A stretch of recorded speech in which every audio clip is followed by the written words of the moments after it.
My first memory of Lily Hanissian is second grade. Under the bright lights and in front of the largest crowd I had ever seen, Lily and I stood in the very first row of white and red gowns, singing Christmas music at the top of our lungs. Although this is my first memory of Lily, I have had the pleasure of working with her many times over the years.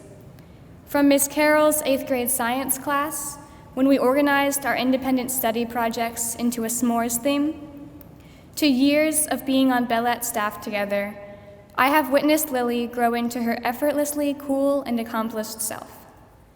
I know she has something deeply profound to say to you today, so I am delighted to introduce Lily Claire Hanissian.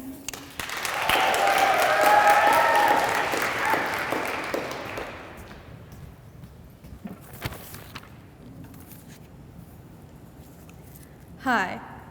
Help. Answer quickly. Should I cut my bangs? This is an example of a text I would send to my friends almost every week. I ask even though by the time they respond, I would have already cut them. In the past year, I've gone through many hair colors and lengths.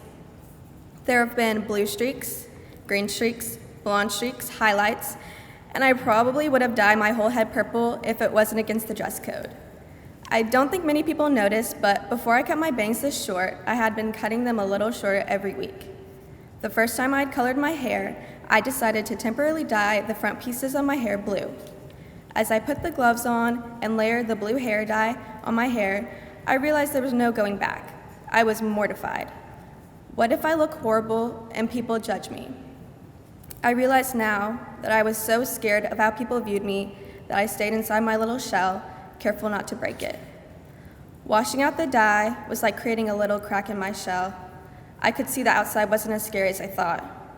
This was the start of my ongoing hair struggle. No matter how many times I've changed my hair, I'm never satisfied with the outcome. I look at myself from 6th grade with light brown hair parted so far to the side, it might as well be a comb over. How could I have ever been satisfied with that? My style has also changed tremendously since then. My painstakingly planned out outfits, usually centered around my docs, seem to reflect how put together I am. However, I'm going to let you in on a little secret. I have no idea who I am. No matter how much I change my hair or my clothes, I don't really know who Lily is.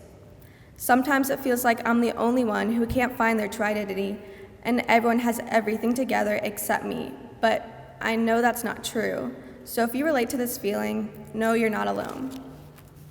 I don't know who I am, and I don't know how I'll know, but I've had a glimpse outside of my shell. It looks like embracing insecurities and not caring what anyone else thinks.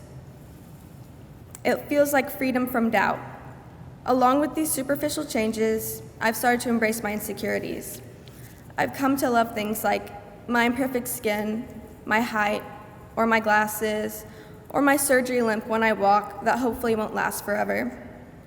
Although it might take a few more hair colors or cuts or a few style changes, I know that one day I'll be free of my shell. To my beautiful class of 2021, soon we'll all be going our separate ways to unfamiliar places. Let this be an opportunity to push yourself outside of your shell. Thank you so much for lifting me up and supporting me through all my changes. And remember that it's okay to not know the real you yet. Thank you.